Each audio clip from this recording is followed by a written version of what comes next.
Hello, my name is Derek, and welcome to the first episode of our new show, The Board Gamers. This is campaign 1 that I'm calling The Black Castle. Now this campaign is using D&D 5e, and it is entirely of my creation. There are going to be some special rules, and I'm really looking forward to sharing the story with you guys. If you've heard our trailer episode, then you may have already been introduced to these characters, but I'll go ahead and play those introductions again, so anyone who's listening to this first will get to hear who they are and who will be playing them. Hi everyone, I'm Matt Holland, and I will be playing the role of Kor-Loq, a really cool barbarian character. I'm very excited for this game. You might know me from episodes of the VGM Lounge, which I do with Derek. I've also been on a couple episodes of NewGamePlusPresents. I think the biggest one is the Resident Evil playthrough that we did. That's been very good. But yeah, I'm ready to roll some dice here, Derek. My name is Willow. You might know me as New Game Plus Wife. I am going to be playing the Druid Fairy. Oh, right. Her name is Chase Stars. Right. Or Chasing Stars, but Chase Stars for short. I am Dakota. I'm playing a Artificer, Warforged, and his name is Type 0, Battle 1, Assistant 5, or T0B1A5 for short. And I'm ready to do some stuff in this game, and I'm also a part of New Game Plus Presents. Last thing me and Derek have done is our Mystic Quest playthrough, and also our weird other tactical games. Yes, I already. By the way, I love your character. Yeah, I'm gonna need that name again. That was great. So his name is Tobias? His name is Tobias, yes. What? No, it's Type 0, Battle 1, Assistant 5, or T0B1A5. I love it. I have a familiar, too. I totally forgot about that. Oh, yeah, you do. Yeah. What is your familiar? He's a little tiny owl. He's a little mechanical owl, and his name is H00T. So good. So I'm good. dead. God, I love your character so much. And last but not least, we have someone who's relatively new to the channel. This will be his first premiere. However, he is our old GM. He's done a whole campaign of Storm King's Thunder for me and Willow. It's my good friend John. Hey, how's it going? I'm John. I'm going to be playing Makoto Kurozomi. He's a human samurai who kind of lost his way, and he's traveling about and kind of learning what to do after his school has been destroyed. And now that we know who our players are and who the characters are, let's go ahead and get into the session. We're opening the episode up immediately after the demo one-shot we recorded, which was them at level 10 taking on a dragon by the name of Paisan. They are going to be technically level 10, but they'll be reset down to level 1. We'll see how this happens as the session progresses. But all you need to know about that one-shot is they just met.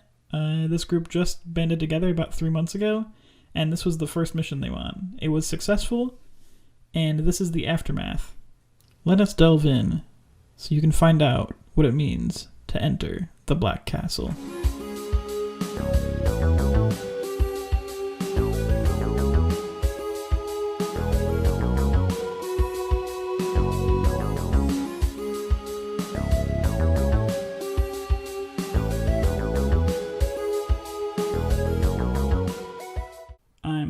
I'm very surprised you guys came back.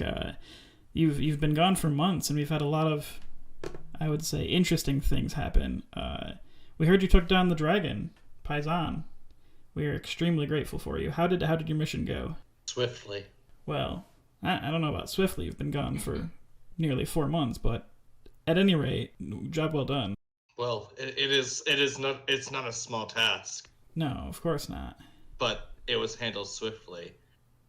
Everyone else may have perished trying to do so. This is true. Since you've been gone, some development has come up in the nation of Dawnstar.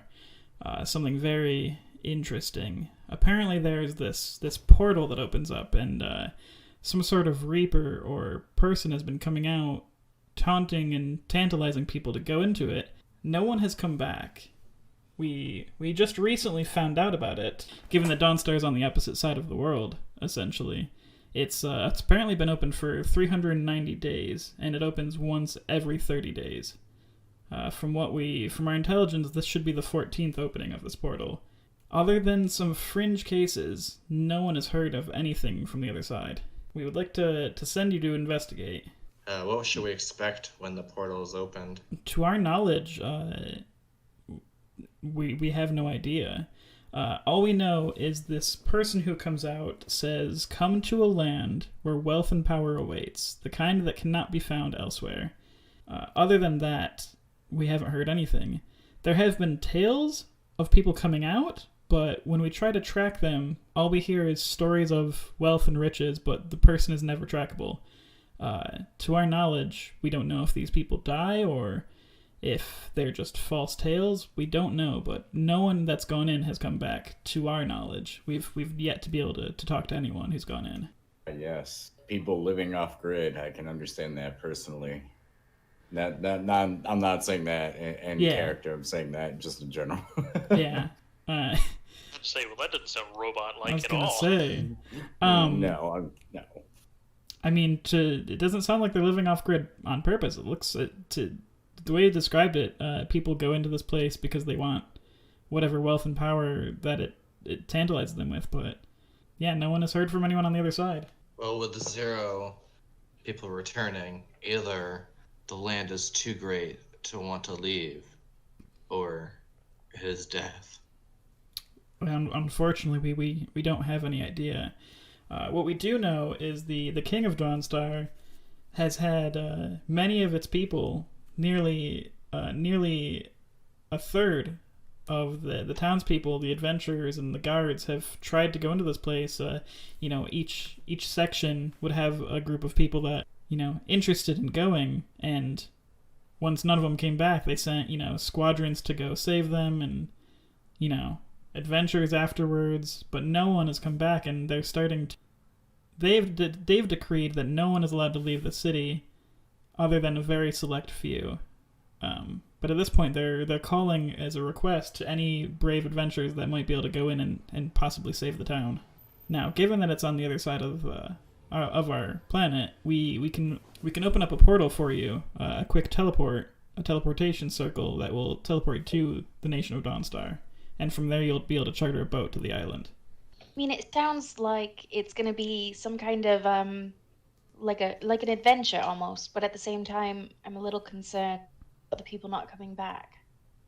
I mean, from the sound of it, you've right to be concerned. I'm equally concerned as well. We were gonna... And yet you're trying to send us to go over there. Well, you don't have to accept this job. In fact, I'd almost rather you don't. You're one of the more capable groups we've had from the guild, but Okay, well, I'm out. Bye. Alright, well, I guess we'll roll new characters. Roll my new character now. Yeah, roll your new character. Roll someone who might be interested. I'm just trying to save my hide here. I have things, I have plans, goals, So, I mean, I'll follow wherever they go, but at the same time, I would like to live. I mean, yeah, I'd like you to live too. If you can, I mean, go in there and then come back out and tell us what's on the other side. Get us some sort of information at least.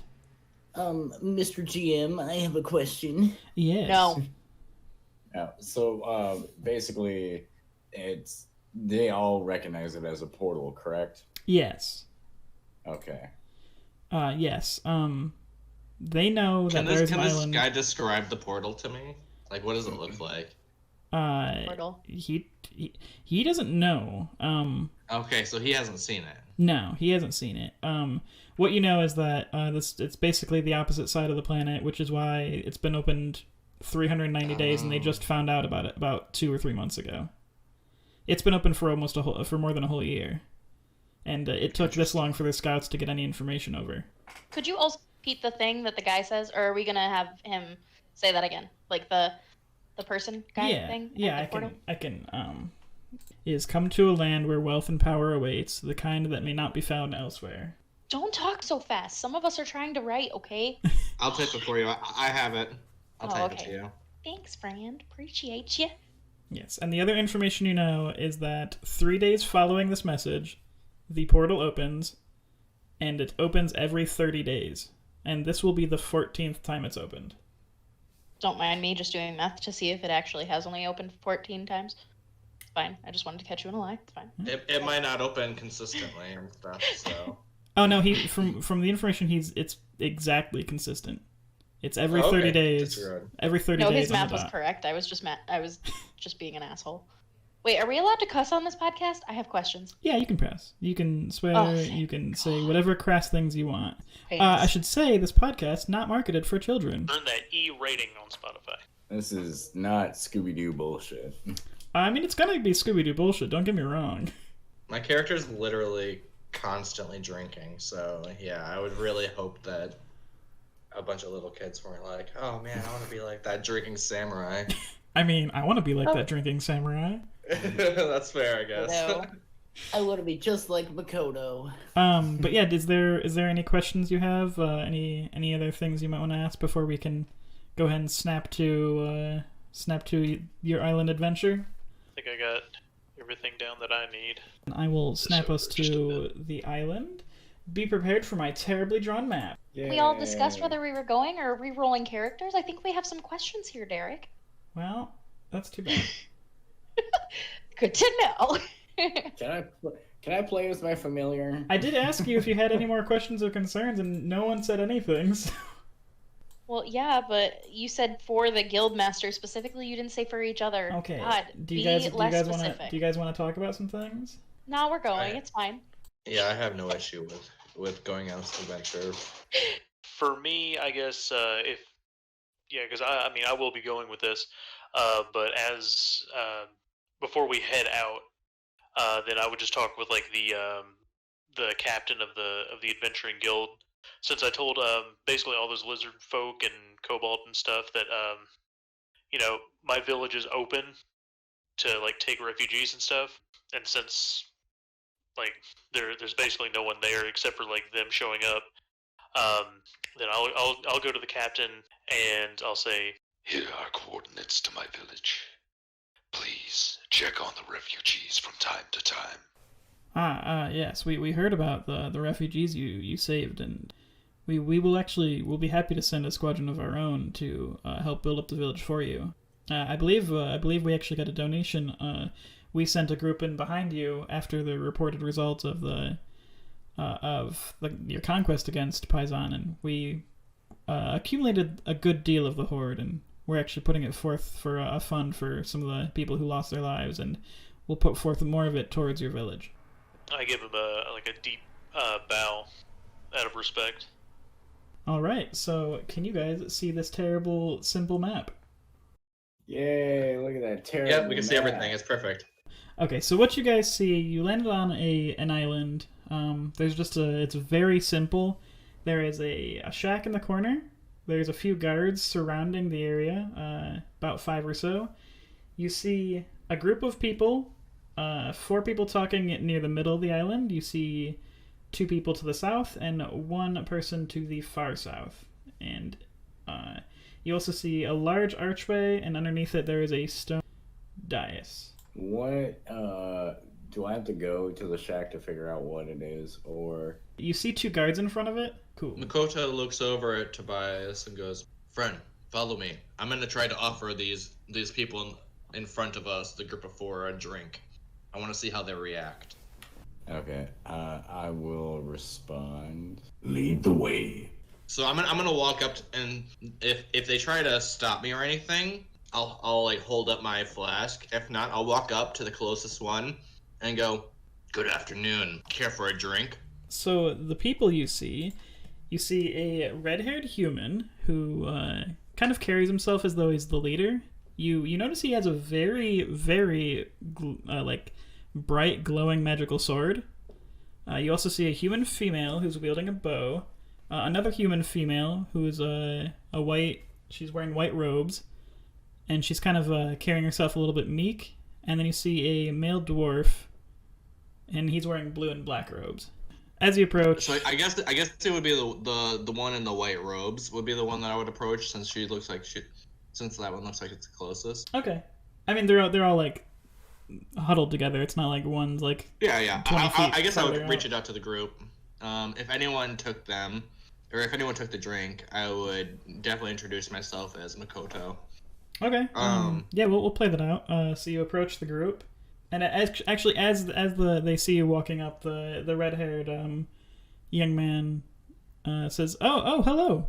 More people are coming. All right. My name is Braxton Dawnstar. How are you doing?"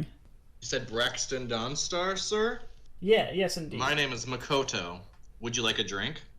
I mean, sure. I don't know how great of And an I take a swig idea first that to might show be. him that it's not poison, and then I hand it over. Yeah. You can give me a history check. Anyone who's with you. It's very low DC. I don't know if the other two would follow, because I only invited Tobias, but they are free to follow behind me. Yeah. I mean, I'm assuming. I guess I'll ask the rest of the group. Are you just standing at the edge of the docks, or do you walk forward with him? I'd end up just walking. I mean, Kor-Loq was. I mean, he would walk off on his own, but I mean, he sees nothing really that interests him, and once he sees Makoto start walking towards that group in the middle, then yeah. Okay. With the 20 history, I mean the DC on this was like 5. You are knowledgeable of the fact that Braxton Dawnstar is the third in line to the Dawnstar throne, given that his name, is the same last name of the whole country. You immediately recognize him, and you recognize that name as the third in line. Dawnstar. I've heard that name before. Well, Oh. Yeah, I mean, yeah, I would imagine so. My family is heir to the throne of the country that you just sailed out of. Hello. I mean, to be fair, you did just taste my drink. You know how strong it is. Anyway. Yes. Are you here leading this expedition? Are you going to also be attempting to travel? Yes. Me and my group here. He points to the female with the bow. He says, "This is Myron, the lady in the white robes. Her name is Suzette. And my good friend here, pointing to the dwarf, he says, his name is Benedict." And Benedict pipes up. He's like, "Ah, yes, I'll take that drink. I'll happily have some. Who knows what we're getting into here." I would happily hand it over to anyone who asks for some. As I go, this is my mate Tobias. Don't mess with him, though. I don't know if you've ever met someone quite like a Warforged. And I've also got Chase. You'll see her flying around. She's probably doing something. And Kor-Loq, he's that mean-looking lizard guy. I don't fuck with that much. The more meek, just looming over everyone. The more meek-looking human kind of winces looking over at the gruff lizardman, but looks over at the fairy, and she's like, fairy folk. That's incredibly interesting. I've not met one in person. I'm on Kor-Loq's shoulder. I don't know if he knew that, but I'm there. Man, she's the group hobo. She's just like hitching rides everywhere. Yeah. I love it. Freeloader, man. My wings get tired. Then Braxton, he pipes back up. He says, "Yes, but to answer your question, given that I'm third in line, my father sent me. He said it's time for me to kind of prove myself, and he wants me to rescue the townsfolk. Me and my 3 friends over here, we're pretty new to this whole adventuring thing. We've gone out a few times, and a quick perception check will tell you, they all look pretty not so battle weary. They look pretty fresh to this." I have a question, GM. Yes. Go with your question. Can I have Hoot fly around to survey the island? You absolutely can. And if you want to cast spells like Detect Magic or things like that, go for it, and you won't be using any of your spell slots for a short bit of time, so feel free to do like reconnaissance work and stuff like that. All right, because I mostly just want to do like history, arcana checks and stuff on Yeah. that weird little gizmochan thingamabob on the map. Yeah. Absolutely. We'll address that very shortly. But yeah, you can tell this band of adventurers, they're pretty green. You might estimate them to be level 3, give or take. They're nowhere near as intense as you guys. But Braxton continues, he says, It's my duty to save our townspeople, and well, I don't want to risk anyone else of my country, so they said after I go in, no one else from Dawnstar is allowed to come here. They're going to seal this place off any future of my townspeople, so I'm the last hope, essentially. Well, can I do an insight check on this guy? Yeah, go for it. Kind of like while I'm sharing my drink. I think that I'm like keying in on him, but I'm just oblivious and I'm soaking in every word he's saying. Oh yeah. And a habit I want us to get into is tell us aloud what your role is. That being said, I rolled a natural 1. That's a so nat 1. I'm completely oblivious. Completely oblivious. I mean, he seems honest. He seems truthful. He seems like a nice dude. He doesn't have any sort of like mean vibes coming off of him right now. In actuality, he has a knife behind his back and he's gonna stab you in the neck. If anyone else wants to give insight, Can I do investigation? Yeah, your investigation. Go ahead and give me that. I got a 14 or 9. We'll go with the first one because it's having you auto roll advantage. Yeah. So what are you investigating in particular? I kind of just their attire and such. Braxton seems to be well armored. He's wearing heavy mail. As I said, he's got an incredibly shiny sword. The other ones are more wearing just like plain robes or basic armor, basic equipment. You can give me a detect magic roll if you have that spell. You can throw me off that and I can maybe give you a little bit more. I'm gonna fly up as they're talking and get over to Makoto's shoulder, sit on his shoulder, and just look everybody over. Okay. So, and you cast detect magic, yes? Yeah. Oh, yes. Yeah. I did it English. Yeah, she dicked the magic. Do note that the people on the podcast cannot hear what's going on the screen.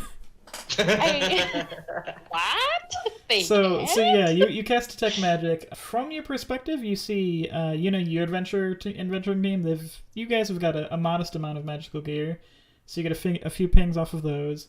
The only thing from this four group of 4 is his sword, and it's super bright. It's very strong. Glint you're getting off of it, noticeably brighter than anything you guys have. So you can tell it's quite the artifact.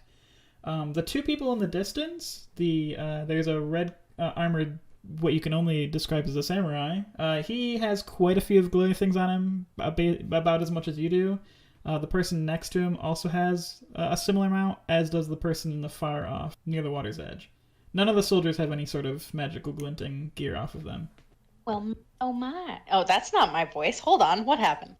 You're doing some weird British thing. New I character know, who but I does? forgot how to do it. Oh, look at me. You're Evelyn from The Mummy. My knickers fell down. Oh, gosh. Jesus. I don't know why I went southern. I can't get the voice back. Hold on. Somebody else talk for a minute. I'll come back. Wow, okay. But yeah, if anyone else were to do insight, I'll just tell you now because any roll that you give would be sufficient. Braxton seems very, very genuine.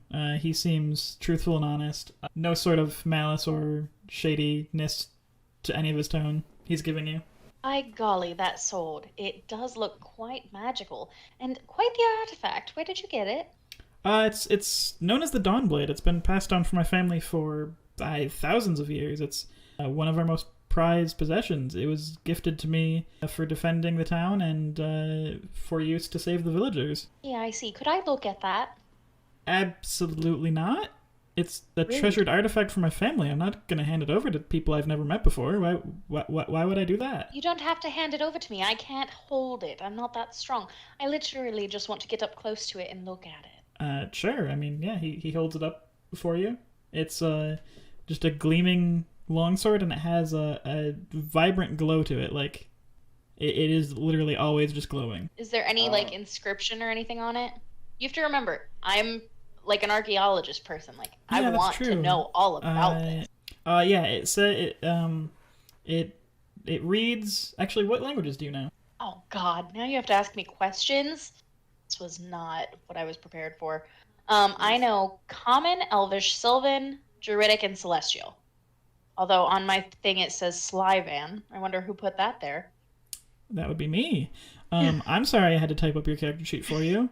Whoa, called out. Rude. In Elvish, on one side, it says Sword of the Kings, and in Celestial, it says Scourge of the Unjust. Oh, what? Oh my god, I love it. Yeah. Can I try to figure out what kind of magic it is? I was gonna do that next. That's so funny. From what you can tell, it's pretty divine. I wouldn't say it has a particular school, but it is a very divine weapon. So it's like a holy weapon? Oh yeah. Did you say the celestial inscription said? Scourge of the Unjust. Scourge of the Unjust. Okay. Yes. I guess since you would need an identify check to get like super knowledgeable about it, but I don't think he's gonna let you do that. But you can tell it's a pretty intense sword. And then he looks to you and he says, it looks like there's just a few of us here. I'm kind of glad for that. I would like as much help as we can to figure out whatever's on this other side, but on the other hand, I'm glad if this place is a death trap, I'm glad it's only us. I'm not here to die. I'm not either. I might be third in line, but I'm still one of the defenders of my country, and I intend to keep it that way. Now, does anyone else want to talk to any of the other people or inspect any other areas? You see a red armored clad person to the south. You can't really tell his race given that he's completely covered in armor. You see a tiefling next to him in dark clothing. And off, you do see another person who's off about 100 feet from where you are, near the water's edge. You can't really tell who he is from here, or what he is. I want to go talk to the guy in the way south corner. Okay. And because I'm on Makoto's shoulder, I'm just gonna go where he goes now. I, of course, would follow along with Tobias. As walking closer towards him, do we figure out what kind of race he is, or his build, or anything? Yeah, he's a very interesting character. He is he's a race that you haven't seen much of at all. He looks... I don't think you'd know what a Triton is, because you've probably never seen one, but he looks kind of reptilian, kind of human. He not like a lizard folk like Matt is, but like a standing up merman. Dakota, kind of think of less monstrous versions of the Sahagin from Yeah. Like a more human looking Sahagin. He has blue robes and orangish hair, and he has a water just swirling around him idly. Okay. And he's just looking out towards the water. I almost said initiate combat. I shall initiate. Wow. Talk with him. See, I'm already bloodthirsty. I just want to kill shit. All right, peel off that talking. Greetings, organic life form. Hello. What are you? What is... I've not seen something of your make or creation. Rude to ask somebody what they are, don't you think? I apologize. I haven't had too much interactions with people not of my tribe. Oh, fair. Apologies again are on my behalf. My name is Valak. I'm a Triton. Of course it is. Can you spell that for me, please? Yes, it's Valak. If anybody of here knew where he was from, you'd know where he was from. Yes, he's a character from a different campaign. Shout out to our friend Nick. What up, Nick? He might be a guest star later on. He might be a guest star. He might be a villain. You'll never know. We'll see. He might try to kill us. I'm down. He might succeed in killing you. We'll figure it out. But yes, it is a Triton. He has a staff. He's got water idly swirling around him, and he introduced himself as Valak. Can I do... Well, first off, because I am very knowledgeable in the arcana, nature, and history aspects. Yeah.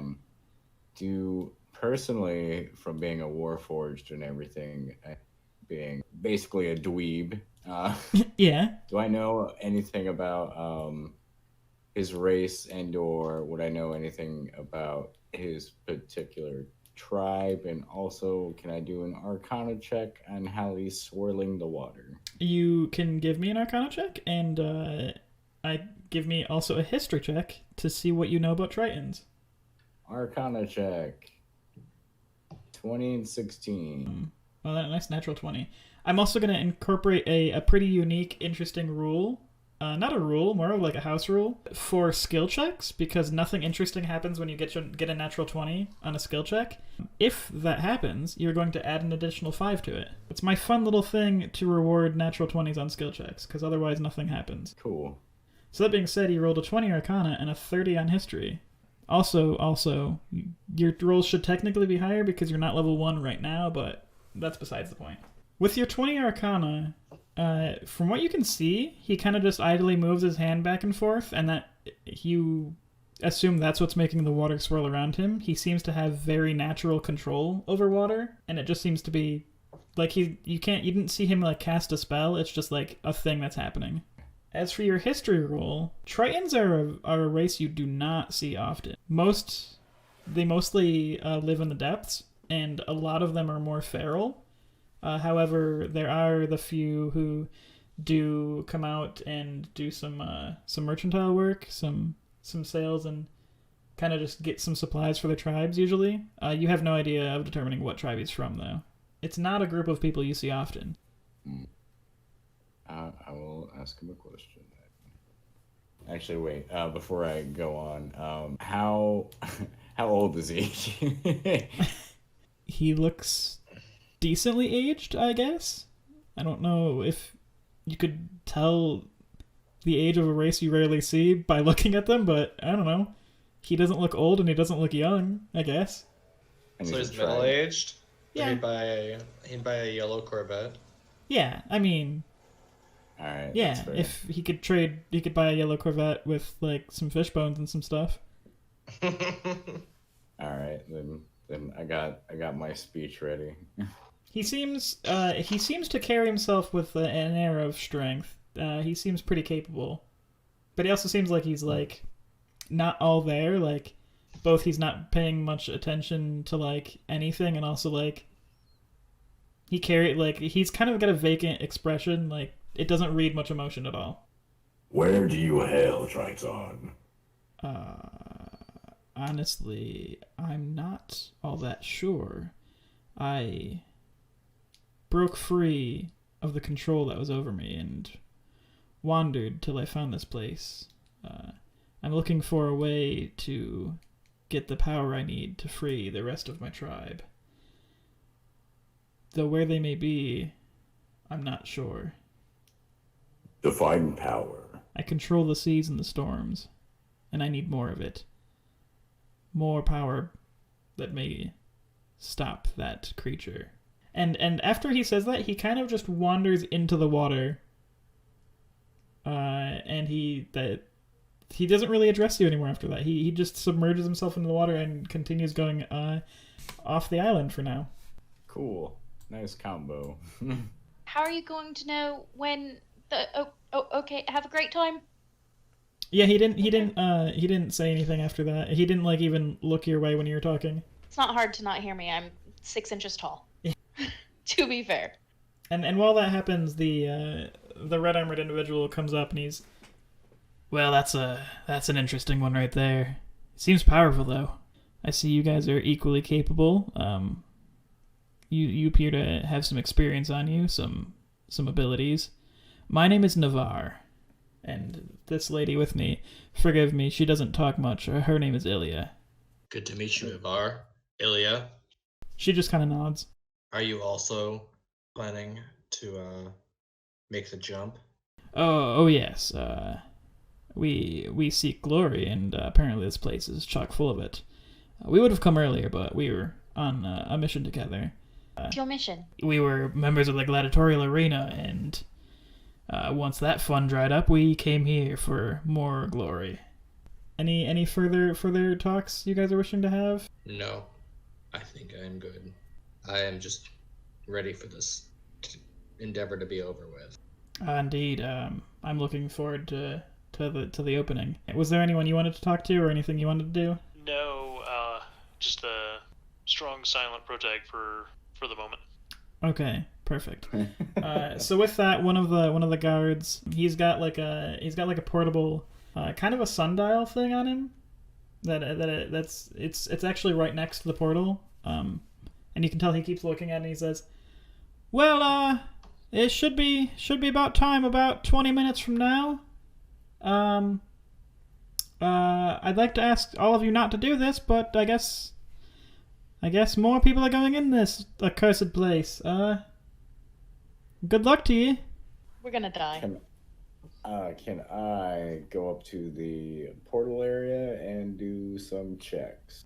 Sure. Cool. Give me some I have a checks. lot. Are you cool with Arcana, Yeah. History, Investigation, and Nature? I can do history. I'm proficient in that. I guess. I am too. Oh, but yeah, go ahead and throw me an Arcana check, or I guess there's not necessarily a linguistics check, but I can tell you that there is runes around the dais, and none of you can read it. If you all take My the time 5 to. languages? Yeah. That's sad. Yeah, it is a script none of you can actually recognize if you take the time to inspect it. Oh my. Oh, it was 20. Good job. Proud of you. Proud Now of you. with that 20, you can tell, it's pretty obvious that this is some sort of gateway. You can't, based on the inscriptions, you can't tell where it goes or what the exact magic is. But you can tell the archway is some sort of anchor, using something akin to a teleportation circle or a gateway, a gate spell specifically. You don't know how it was made, nor do you know the language of what the runes say, but it's pretty obviously some sort of gate spell. I go up to the gateway and do identify. Would that work? It sure wouldn't. Wow, rude. Yeah. It sure wouldn't. Can I intimidate it? No, I'm kidding. Yeah, you Well, you couldn't even just bait that along a little bit more. All right, you cast it, and you look over it for a minute, and no, you still can't figure it out. Yeah, I could have. Just a solid shoot down right there. That's how I roll. Yeah, no. I'll let you know. You cast identify, and you get you don't get anything off of it. You can tell it's clearly magical, but you don't know the maker, origin, or what it does. You just know that it will create some sort of portal. And in my studies and in all of the years that I've been doing archaeology work and all of that, I never would have seen any inscriptions even similar. It's probably extremely fascinating to you, the fact that no, this is nothing that you have experienced, and I'm going to give you I'm going to give you inspiration for this, actually. Go me. Because this is extremely interesting to you. You have never seen this kind of rune or this kind of language the whole time you've explored anything on this planet. Oh, you bitches don't. And with that, the guy, one of the soldiers goes, all right, if you could take a step off the portal entrance, it's about to open, and we've never had anyone on this thing when it does, and I don't think that would be good at all. So you should probably take a few steps back. I'm gonna fly back over to Kor-Loq. A few arcs of electricity surge between it. There's red, there's blue, there's green. If you casted any sort of detecting magic spell, you can tell it's kind of got all schools of magic in there. Not one of them is more prevalent than the other. As multiple rays, multiple colors kind of web around this thing as they grow increasingly dense. As that happens, a black portal opens up. He's like, all right, anyone who's going in, you've got about 5 minutes before this thing closes up. And with a heavy sigh, Braxton says, guys, come on, it's time. And they step through. Makoto takes a swig of his drink and, without hesitation, walks through. The train actually comes up from the water from the opposite side of the portal and just goes straight into it. The red-clad armored guy goes, that guy's got some sort of thing going on. Let's follow after him. I'm interested. And there you go. Him and Ilya go through. We've got Chase, Kor-Loq, and Tobias on the other. Yeah. Then I'll look over to Chase, who's sitting on my shoulder, and I'll say, "Are you ready, Small?" And you are. And then we'll walk through. All right. And you go through. Did Tobias make it through real swift? Oh, yeah. Tobias, did you just saunter on in, or did you follow off after anyone? Give us a little flavor. I'm gonna make sure Hoot is with me, and I'm gonna walk through. All right. Hello, everyone. This is Derek, your benevolent DM. I'm just popping in here real quick because I want to thank everyone so much for listening to our first episode. We're so happy to get into this campaign, and I'm so happy to tell the story that I've had on my mind. We would be extremely grateful if you would rate and review the podcast on any sort of podcasting websites like iTunes or Apple Podcasts. And you can find the YouTube version on our New Game Plus Presents channel, where we have some maps and some character information and the Discord overlay of everyone talking. You can also email us at newgameplus.derek@gmail.com. We'd love to hear any of your feedback. I don't want to interrupt you too much, but I do want to give a big shout out to Shady Cicada and the song Abyssal for our intro and outro. I hope you're enjoying it, and let's get back into it. So as you all go through, you feel a kind of a ripping, tearing sensation going through your whole body. It's awful feeling. It's extremely painful. You feel as though every fiber of your being is being scattered into pieces. But it only lasts a moment. But in that moment, you feel as though your whole body has been put through a wood chipper, essentially, with your every like inch of your body being like blown into pieces. But so like a fantasy wood chipper. Yeah, fantasy wood chipper. Your body gets sent through a fantasy wood chipper, and afterwards you feel yourself reforming. And you feel yourself completely and utterly drained of any sort of power that you had. Your muscles feel weak, your body feels sluggish, you don't feel as agile, you don't feel as though the magic that you're knowledgeable of, you don't feel like you can retain that. Basically, you feel absolutely weak. You feel as though you can no longer accomplish the things that you've accomplished. That being said, you're no longer level 10, you are now level 1. No! My powers! Your powers! So Yay. I'm gonna pull up an... Actually, surprise! I'm probably gonna be one of the strongest characters at the very beginning, because I still swing a weapon that does 2d6 damage, and I can do the -5 to get a +10 to my damage, and if I crit or kill someone, I get to attack again. I'm very excited for early level samurai. Do you see this next garbage map I've drawn? Full Derek, don't. Hey, English, don't. Wow. Don't talk trash about these maps, man. Except that we're You in gotta do what you Detroit. can in Roll20. We're in Detroit, and we're gonna go see the Red Wings play. So I'm gonna give some description. There's also many more buildings added later, over time. I'll say I was zoomed in a little too much. I was like, oh man, are we in school now? Yeah. We are. Before you do any descriptions, my love, Yeah. I would check my bag to make sure that my orb is still there. Yeah, I'm gonna say some words, and then we'll address any one of those things, because I've got a little exposition right here. Okay. So after you feel all of your power being drained and your body reforming, you stand atop a large dais, a stone platform. The skies above you are dark. The sky is purplish with gray clouds. In the distance, on both the right and left, you can see sprawling residential districts with houses that are indistinguishable from each other. They're the exact same, and they go basically endless. Straight ahead, you see a cityscape that's not too large in size, and there's mostly ramshackle huts and stalls. There are a few larger buildings, but what catches your eye the most is the incredibly massive Black Castle beyond the city. It is absolutely enormous in scale, and it stretches on forever. Now, you also see a group of people approaching you, as if they were waiting for this. Now, something interesting about this group of people is each one of them has spots in their body where light seems to shine through, as though parts of their body are clear. They kind of leave an opaque light, and some of these people have more spots on them than others. Now, another thing that you notice, you can immediately tell not only is your martial power gone, but the possessions that you have, any sort of magical essence that flowed off of them, has been completely muted. None of them seem to be active or radiating any sort of power. In fact, Braxton immediately chimes up. He's like, "Hey, what the... my sword!" And as you quickly glance over, you notice it just looks like a long sword. GM. Yes. To add on to this, I was actually planning for this, because of course you told us to kind of expect being level 1. I'm also gonna make it so that instead of heavy armor, I'm gonna be wearing medium, because my character without like training would be more proficient in robes than full-on samurai armor. Okay. I will say that you were wearing both, and we can just roleplay that the armor is like immediately like you realize the armor is too heavy for you, and you're probably gonna take it off.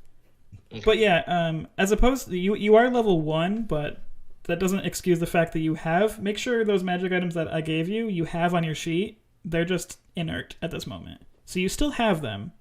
So if you have like a magical ring of protection or things like that, they are still in your possession. They are just all rendered inert.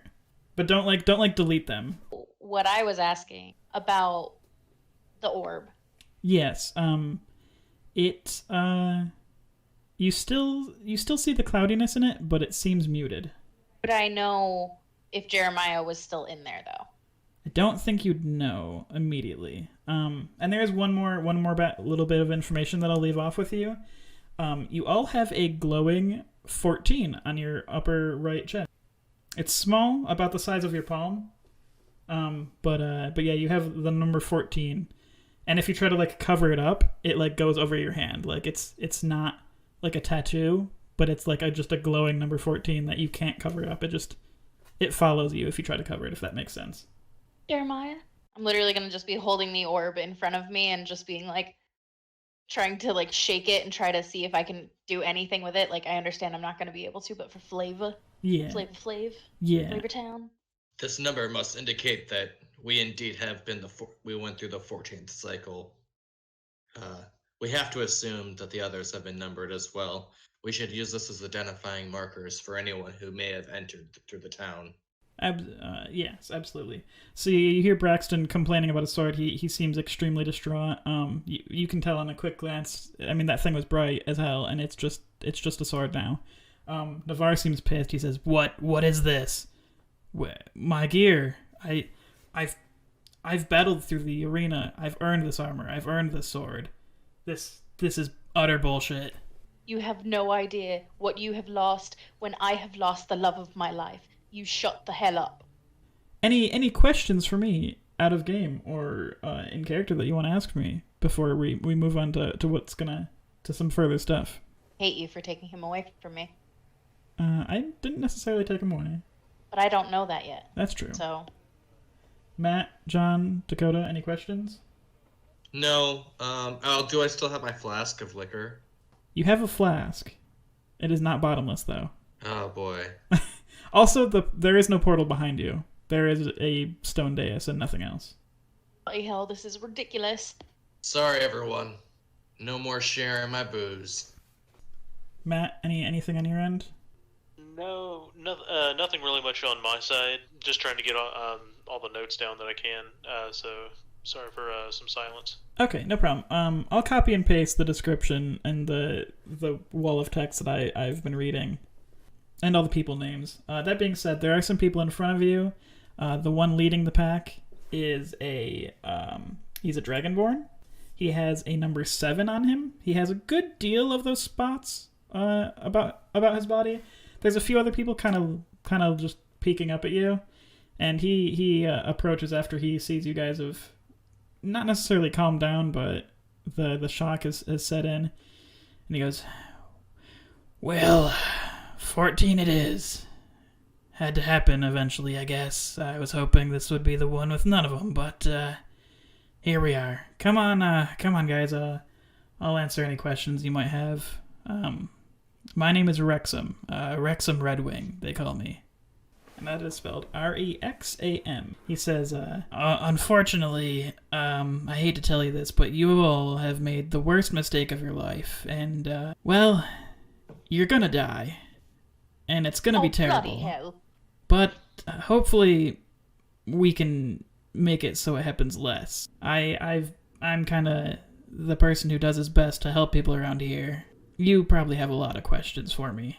Well, what is this place about? You've been here how long? Where did you come from originally? I came from the portal, and you do see he has a number 7 on his From lapel. 210 days in. Just as a heads up. Can do math. Good, because I was not about to do that math. I got you. Where you are is hell, I guess. It's a terrible place. It's the worst place ever. This place is cursed. It's suffering. It's death. That's the only way I can describe it. Maybe we died coming through that portal. I don't know. But, and everyone give me a will save. You're talking about wisdom. Sorry, yeah, wisdom save. Wrong Whatever. game. Wisdom save. Rolled a 16. Yay, I'm gonna get hurt. Tobias rolled a 12. He forgot to say. And my modifier for wisdom is 0. Yeah. I rolled a beefy 20 on my wisdom save. You did. Dirty 20. It's a nice dirty 20. And Kor-Loq got a 16 on his wisdom save. So, the only one who seems at all affected is Tobias. And Tobias, you are unable to look away from the castle. You cannot turn your head, you cannot look at anything but it. But You can like pull your head away from for maybe 10 seconds, but your eyes immediately go back to it. That is how you have been affected. So what you mean is sensors instead of eyes. Yes, your optical servos are drawn to the castle. But yeah, the last thing Wrexham said is he said you must have a lot of questions for him, and then all of you forgot the ability to talk. we were speechless. I was thinking questions, okay? I feel like Chase would be up in Wrexham's face and being like, listen to me right now. You don't understand. I have a need to get out of this place right now. Tell me how to get out. We just got here. Can't help you with that. Oh, we'd all like to get out. Me and the, some 20,000 people that have made the awful fucking mistake of coming in this place. Our best knowledge of how we get out is you don't and you die. So there's that. Well, that's not acceptable. The only death for me is one where I'm fighting. Oh, you'll be fighting. All right, so here's how this is gonna work. You're gonna go into that castle. You might not want to. In fact, you don't want to. You might want to at first, because this place is of power and riches. That part's not a lie. You will gain power and you will gain riches, but the cost will be your life. And you're gonna go in there, and you're going to die, and then you're gonna come back out of there, and then you're gonna go back in. You don't know why, but you will. The people out here, they've all had their fair share, and he gestures to the holes in his body. They're not like, you couldn't put your hand through it, but it kind of just shines with an opaque light, a very dull opaque light. And he says, the process is not comfortable, to say the least. I don't know if you've died before. I've experienced it, back on the other side.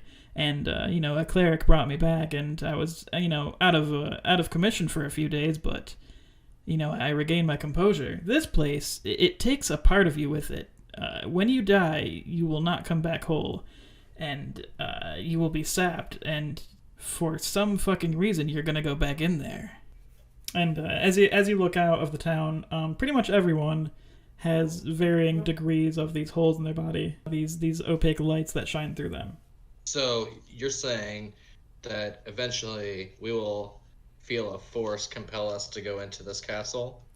Yes, everyone goes in there. You can't stop yourself. Now, interesting thing to note, we have some information, and I'll try to help you as best you can. I see there's a good deal of you. The castle only allows groups of 4, specifically groups of 4. We don't know why. We have theories, but we know that's what the castle wants. And everyone give me another wisdom save. Yay. Question, do we have a number on us? Yeah, the number's 14. 14, that's right. I only rolled an 11 this time. I rolled a 9. Yeah. I rolled a 16. Also, I said that in my character voice. Alright, Kor-Loq's wisdom save is an 18. Yeah, so Kor-Loq and Tobias, you still feel mostly fine. Tobias, you are still looking towards the castle. Kor-Loq, you just feel this very vague hint of you're curious about it. I mean, the words they said sound bad, but you're like, but that has to be how I get out of there. It's like a tingle in the back of your head. Makoto, you are I would say every 30 seconds you take a step forward, and you don't recall doing it, but you are doing it. Chase, you are doing the same thing, but it's more of like every 10 seconds you flutter like 5 feet forward towards it. I think that'd be way more noticeable. Not gonna lie. Oh, it is more noticeable. You're just actively moving forward, and Rexon pipes up. He's like, "Yeah, I can see it's already starting." That usually happens from new people. You're gonna probably go in there in the next 10 minutes or so. Here's what we know: do your best to not die. It's probably gonna happen. Every once in a while you can leave, but it's unlikely. Try to keep a map if you can. We'll buy them from you, but from what we know, most people's experiences are all completely different. You're not going to go inside of a castle. You're going to go in the door, and then you're going to go somewhere else. What do you mean, Dakota. somewhere else? Someone grab me. I mean, you might pop out in a field. You might pop out in the middle of a war. You might be inside a mage's tower. You could be under the water fighting a kraken. It's random. We don't know why. I'm just gonna ask for somebody to just grab me and not let me go. Someone who isn't being as affected by the castle. I'll reach out and grab you and just put you on my shoulder again. Okay. You have to hold me. Okay. Chase, give me an acrobatics check. Okay. Cool. Okay. That's yeah. a 9. He's holding on to him. You're kind of struggling a little bit, but not like you're not flailing. You're just like every once in a while you're like, "No, I don't want to be on your lap," and he just like puts his hand up and like puts you back down. On his lap? His shoulder lap. Oh my. What kind of Shoulder. podcast did this turn into, huh? Some erotica? So he starts walking down the stairs with you. He kind of gestures like, "Come on, it's gonna happen either way." Braxton and his team, they actually have started walking forward. Navarre is kind of just shaking his head. He's like, "Well, Ilya, we got 2 here. Apparently we need 3. Triton, you seem alone. I guess you can come with us. Wrexham, you said your name was? We're only 3. How does that work?" And he pipes up, "Well, there's others who aren't necessarily bound properly. Hard to explain, but, let me show you." And as you get a little bit farther into the main thoroughfare, you see some stalls, like vendor stalls, and most of them are manned by people who are just outlines of people. You don't see like anything other than like the outline of like a human, or the outline of an elf, the outline of an orc. And there's no face, there's no body, there's no armor, there's no clothing, there's just an outline of a person. You see occasional people walking out through town. You see a guy who's like only like an eye and like a mouth and like part of a shoe. He seems distraught of what you can tell. He says, "The more you die, the more the castle takes, and when it's taken enough, you become what we call a hollow." There are people who've gone in a few times, and perhaps their whole party died but them, and they're what we call untethered. They hang out as though possessed, and if you attempt to go in with 3 or 2 or alone, the castle will assign one to you. The castle will give you a 4th person. It does not allow entrance without 4. How convenient. We don't know why, but it's what it's what it wants. You guys can give me another wisdom save if you want.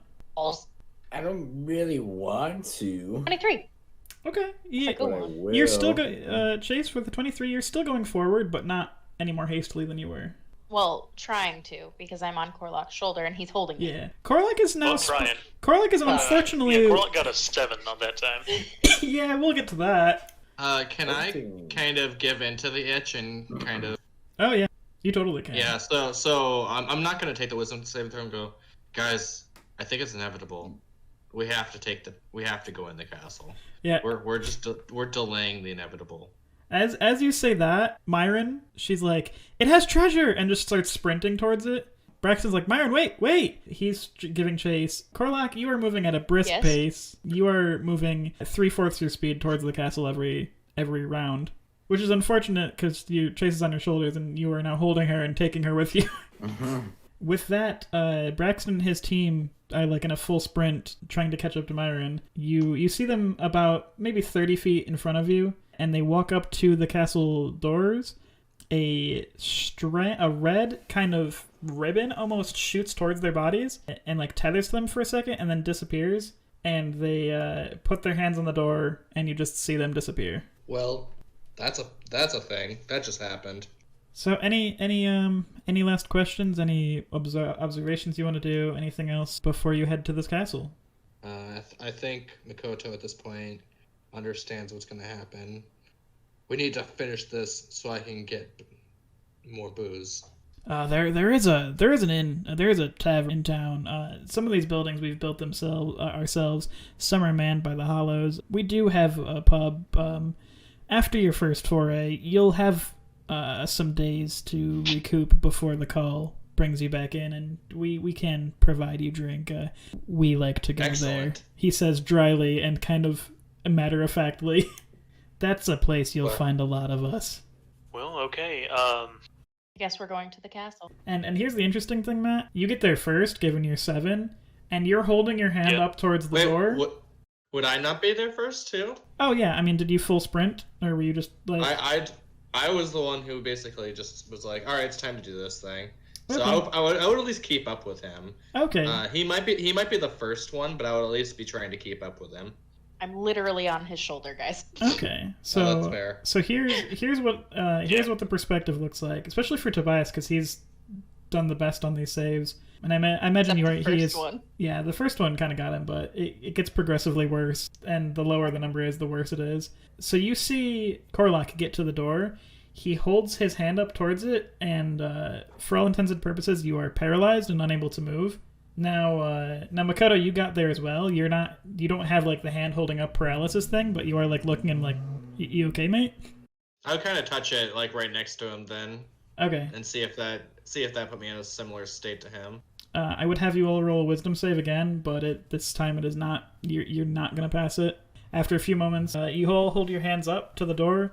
You feel kind of like a tugging at your heart, and if you glance up, you see that red ribbon that shot towards Braxton and his group is now, like, it's stabbed through you. You don't feel pain, but you feel like a pressure in your chest, and it kind of dissolves away, and then you disappear. Yay. We're learning. Neat. So, how much of our backstories would we have all gotten of each other? Because I feel like I would have shared the orb with everybody. Like, not shared it, like I wouldn't have let you hold it, but I would have told you on with it. So these are the kinds of things that we didn't talk about beforehand. Like, how much of each other do we know? That's a fair question, but let's go over what you know of each other, and we can do another brief little introduction. So Willow, why don't you tell me what you may have told them, and we'll just go down the line. So I would have explained to them what I was looking for. I'm looking for a way to get Jeremiah, who is the love of my life and also my partner. I would have been trying to find a way to get him out of the orb. I would have explained to you guys that he got trapped in there on one of our excavations, that I'm an archaeologist, and that I'm a cartographer, which is great, because I make maps, bitches. Is he also a fairy? He is not, actually. He is a human. Makoto, I actually have a thing for you retroactively while you were in town, but we'll get to that shortly. Okay. Why don't you go next? What have you told any of the group about yourself? You can say nothing. That's perfectly fair. Nothing says you would have shared yet. Oh no. Makoto definitely would have given a little information about himself. Maybe not a whole lot. Yeah. But he would explain that he was a member of the Siley Dojo. The Siley Dojo is a school for Kenjutsu, which is sword fighting. I was raised there for 17 years after my parents had abandoned me. And I'm actually a master of the Kesagiri art form, which is basically like overhead swings. And a cloaked mage murdered everyone in my school, and I'm looking for him in all the nooks and crannies of the world. And that how you survived. and that was 12 years ago. There's a group of mages known as the Mark who potentially could have done the assassination. Other than that, you've probably learned that Makoto is very reliable in the group. Though he may wander and drink, he is always able to be counted on and will start fights to defend the group. That's about it. Okay. I would have asked, just real quick, John, I'm sorry. I would have asked how you survived when everybody else died. Oh, my master actually put me into like a sealed chamber. I was locked there for several months. Giggity, Actually, but also, yeah. sorry. There was enough food for basically me to survive for a couple months. Kor-Loq, what would you have shared? And remember, you guys have only known each other for about 3 months, while you're all hired for the same job to hunt the dragon, and it took you a while. So nothing says you would have had to share anything, but you can say you've shared whatever you've shared. As far as Kor-Loq goes, I feel like the most of what he would share, because like one of the main things that has already been brought up, is his village, the tribe that he was a part of, was wiped out one day. So it was like some weird ominous storm kind of just like showed up out of nowhere. So it was like clear skies, and then like at the blink of an eye, just like these wicked like thunderstorm clouds just started like rolling in and just started decimating his village. And when the storm was basically subsiding, like he was basically the only guy who survived, mostly because out of everyone in the village, I was like the strongest. Like I was basically like the head warrior. I wasn't the leader of my village, But you were the strongest? but I was definitely the strongest. And once that storm had run its course, like the only thing that I saw was like the brief glimpse of some creature that was in the clouds, that I only assumed was the one that brought this destruction. So I'm trying to seek whatever this thing was that killed my village, and seek my vengeance upon it. After that happened, my rage was so great that I basically received a vision and a blessing from the totem spirit of my tribe, which is called Shok-Zile. And so basically I'm just trying to rebuild my tribe and go on a hunting spree to seek my vengeance upon the creature that wiped out basically my family. And T0B1A5, what have you shared, if anything? I imagine a hive mind machine probably doesn't talk about his past a whole lot, but have you brought up anything yet? Insert the robot ghost of Christmas Future, just that mist kind of shows up. That's a good one, actually. Came from the river. I feel like that'd be bad for you. Now he lives in a van by the river. Oh, gotcha. Living in a van by the river. We have 2 hobos now? I forgot I was a hobo. So, Type 0 Battle 1 Assistant 5 is part of a creation from a dwarf named Maximus Montgomery. And he was a famous artificer and such, and he's made a whole bunch of other types, like for example, T0B1A5 is Type 0 Battle 1 Assistant 5. So there's 4 to 5 other assistants before Tobias, but they all act as a hive mind, pretty much like who and Tobias have the same thoughts and everything. So, it's kind of mingles together, hive mind stuff. You know what's funny? I didn't realize that you were like the 5th assist bot. I thought those were like your classifications, like your battle stat was 1 and your assist stat was 5 because you're mostly a buffer. I thought that's why your classification was that. You're the butler bot. You're Alfred from Batman. I legit thought your name was like your designation was like you have 1 battle score and you have 5 assist score. No, dude. Alfred's battle would be so high, and his assistance would be double, if not triple. Oh yeah. Alfred's a superhero. Oh, yeah. He is. He's one of the last and few of his kind, or maybe the only of his kind. He's trying to rebuild. Your brother was Toby A4. He's not as interesting. A5 is where it's at. Yeah. Before you disappear, just before a quick flash, Makoto, can you give me a perception check? Absolutely. Perception. Oh, I did not see much. Wow, that was a natural 2. Yeah, I that's rolled a 6. that's a natural 2 for a 6. Well, I was gonna give you a little bit more, but I'm gonna. Nope. Oh man, the intrigue is gonna be even worse. Like, Do you mind if I ask? Why just Makoto? Why not anybody else? Makoto, since you gave in to the pull, you didn't necessarily have the I can't look away, and right before you put your hand up, you just kind of looked back over the town to kind of take the sights in, and you swear for just the millisecond before you disappeared, you saw a person with a familiar mask. Oh, shit. And that is where we'll end episode. Baby, come back. No. No!